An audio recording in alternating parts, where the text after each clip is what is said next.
Nota do editor inglês. A presente tradução inglesa, embora baseada na de 1925, foi amplamente reescrita.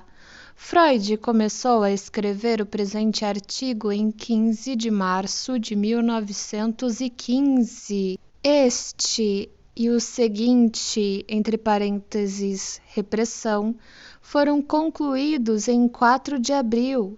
Deve-se observar à guisa de prefácio que aqui, e através de toda a Standard Edition, o termo inglês instinct representa o alemão trieb.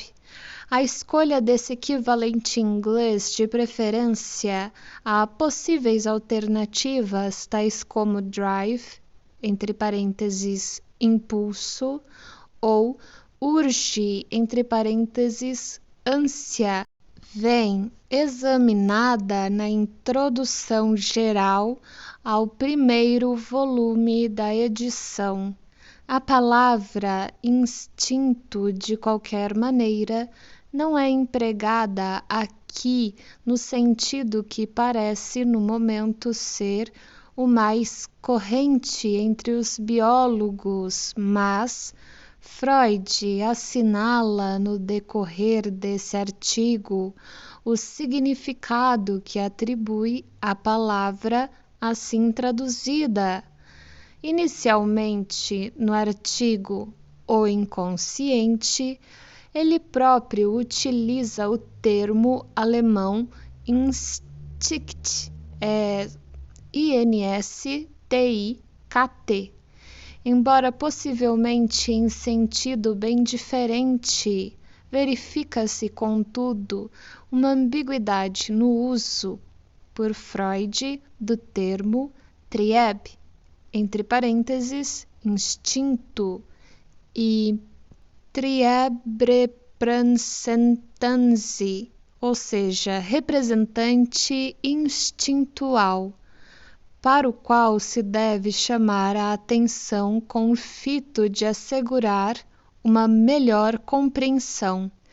Ele descreve instinto como sendo, abre parênteses, um conceito situado na fronteira entre o material e o somático, reticências, o representante psíquico das forças orgânicas, fecha aspas, e novamente num trecho provavelmente escrito alguns meses antes do presente artigo e acrescentado à terceira edição, publicada em 1915, mas com prefácio datado de outubro de 1914 de seus 3 ensaios, 1905, edição estandarte brasileira, Imago, editora, 1972. Descreveu o instinto como sendo, abre aspas, o representante psíquico de uma fonte de estímulo endossomática continuamente a fluir, reticências. Um conceito que se acha na fronteira entre o mental e o físico, fecha aspas. Essas 3 descrições parecem tornar claro que Freud não estabelecia qualquer distinção entre o instinto e seu representante psíquico. Aparentemente considerava o próprio instinto como sendo o representante psíquico de forças somáticas. Se agora, contudo, passarmos aos artigos ulteriores dessa série, teremos a impressão de que Freud traça uma distinção muito acentuada entre o instinto e seu representante psíquico. Isso talvez seja indicado com o máximo de clareza num trecho de O Inconsciente, abre aspas.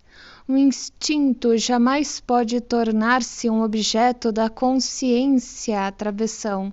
Somente a ideia, Vorstellung, que representa o instinto, é que pode, mesmo no inconsciente. Além disso, o instinto não pode ser representado de outra forma senão por uma ideia, reticências.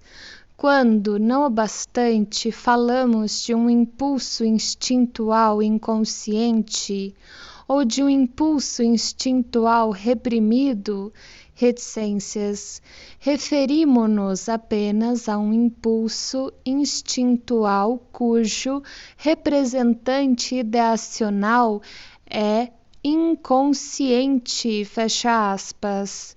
Esse mesmo conceito aparece em muitos outros trechos, por exemplo, em Repressão, Freud refere-se ao representante ideacional psíquico do instinto e prossegue, abre aspas, o representante em questão persiste inalterado e o instinto permanece ligado a ele, fecha aspas. E, de novo, no mesmo artigo, escreve sobre o representante instintual como sendo uma ideia ou grupo de ideias que é catequizada com uma quota definida de energia psíquica, libido, interesse, proveniente de um instinto, e continua dizendo que, além da ideia, algum outro elemento que representa o instinto tem de ser levado em conta.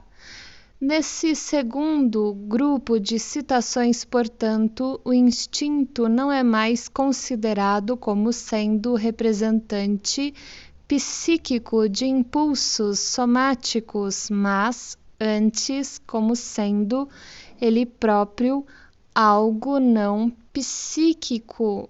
Esses dois conceitos aparentemente divergentes da natureza de um instinto encontram-se em diversas passagens dos escritos subsequentes de Freud, embora o segundo predomine.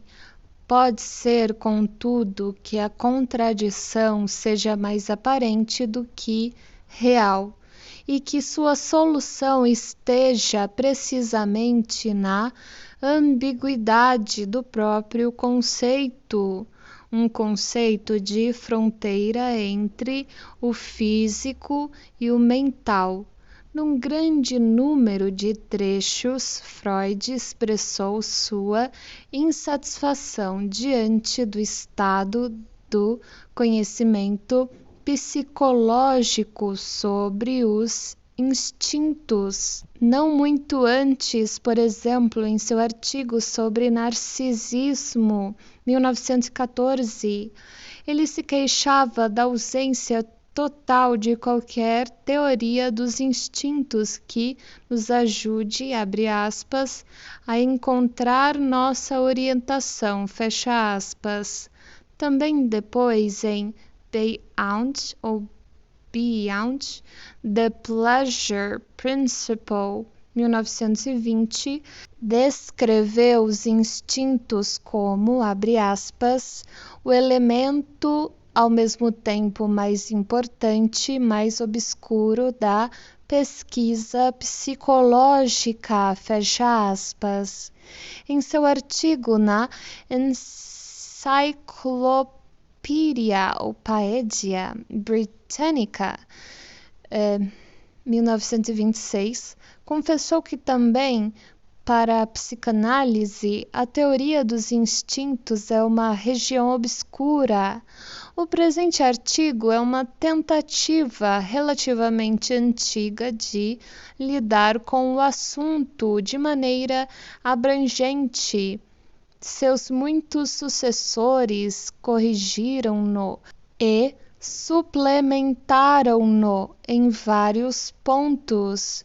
Não obstante, este artigo permanece invicto como o relato mais claro da visão que Freud tinha dos instintos e da forma segundo a qual ele pensava que atuavam. Uma reflexão subsequente, é verdade, levou-o a alterar seus conceitos sobre a classificação dos instintos, bem como sobre suas determinantes mais profundas. Mas esse artigo constitui base indispensável para a compreensão dos desenvolvimentos que se seguiriam. O curso das alterações pelas quais passaram as opiniões de Freud sobre a classificação dos instintos talvez possa ser apropriadamente resumido aqui. É surpreendente que os instintos apareçam explicitamente num ponto relativamente tardio da sequência de seus escritos. O termo instinto quase não é encontrado nas obras do período de Breuer, ou na correspondência com Flies, ou mesmo em A Interpretação de Sonhos, 1900, só a partir dos 3 ensaios, 1905, é que o instinto sexual é livremente mencionado como tal. Os impulsos instintuais, que iriam tornar-se um dos termos mais comuns de Freud, parecem não ter aparecido antes do artigo sobre Obsessive Action and Religious Practices, 1907, mas isso é primordialmente apenas um aspecto verbal.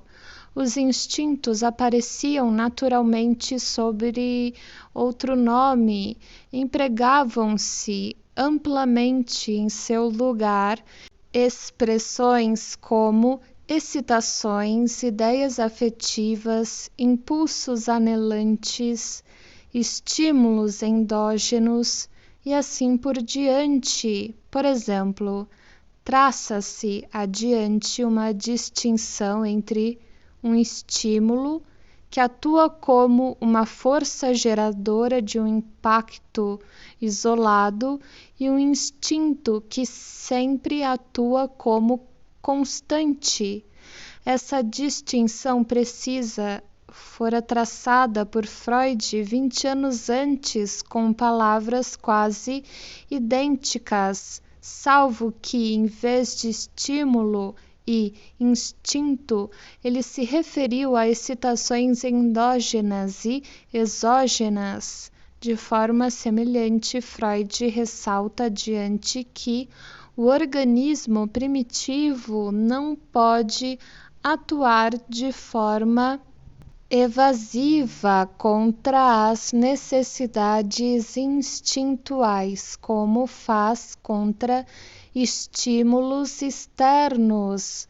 Também nesse caso, ele previra a ideia 20 anos antes, embora mais uma vez a expressão empregada fosse estímulos endógenos.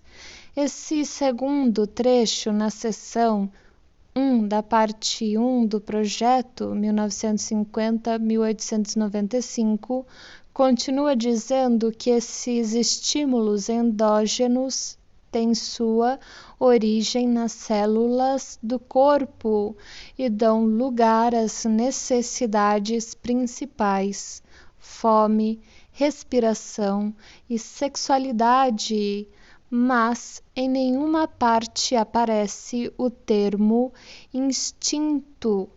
O conflito subjacente às psiconeuroses foi, nesse período inicial, às vezes descrito como situado entre o ego e a sexualidade, e embora o termo libido fosse com frequência empregado, o conceito era o de uma manifestação de tensão sexual somática, que por sua vez era considerada como um evento químico.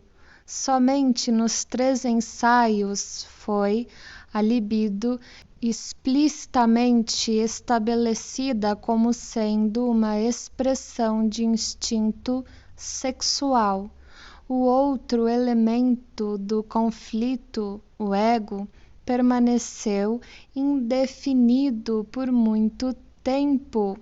Foi examinado principalmente em relação às suas funções, em particular a repressão, a resistência e o teste de realidade, mas à parte uma tentativa muito antiga na seção 14 da parte 1 do projeto.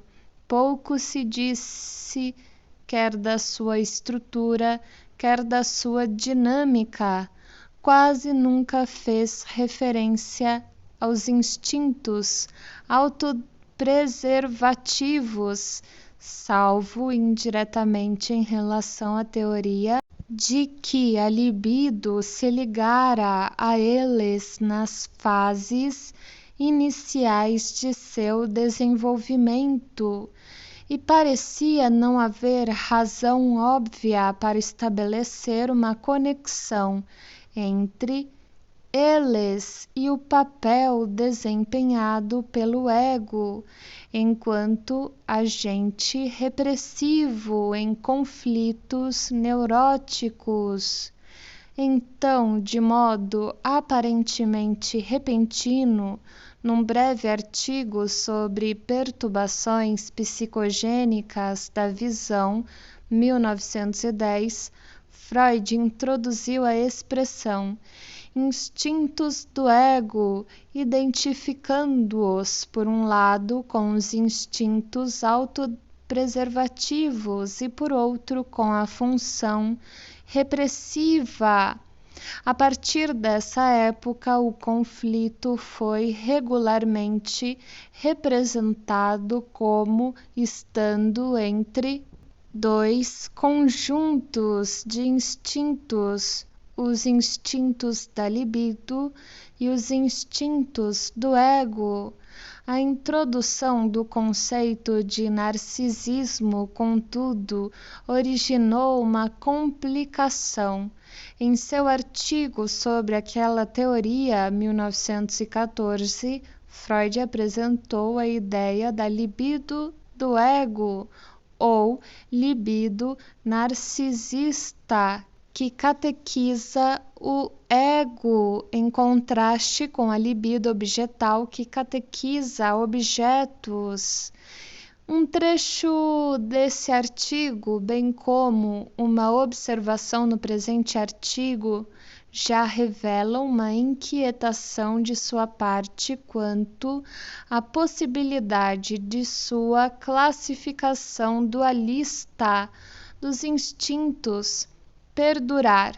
É verdade que na análise de Schreber, 1911, ele insistia na diferença entre catexias do ego e libido, e entre interesse que emana de fontes eróticas e interesse em geral. Distinção que reaparece na réplica a Jung no artigo sobre narcisismo acima.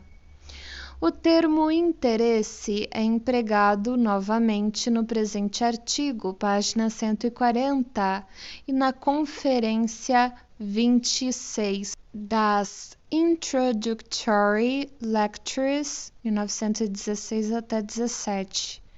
Interesse do ego ou simplesmente interesse, em geral posto em contraste com libido. Não obstante, a natureza exata desses instintos não libidinais era obscura. O ponto crucial da classificação dos instintos feita por Freud foi alcançado em Beyond the Pleasure Principle, 1920. No capítulo 6 daquela obra, ele reconheceu francamente a dificuldade da posição que fora alcançada, declarando explicitamente que a libido narcisista era, sem dúvida, uma manifestação da força do instinto sexual e que tinha de ser identificada com os instintos autopreservativos. Ainda sustentava, contudo, que havia instintos do ego e instintos objetais que não eram libidinais, e foi aqui que, ainda vinculados a um ponto de vista dualista, introduziu sua hipótese do instinto de morte, um relato do desenvolvimento de seus conceitos sobre a classificação dos instintos até aquele ponto foi apresentado na longa nota de rodapé no final do capítulo 6 de Beyond the Pleasure Principle Standard.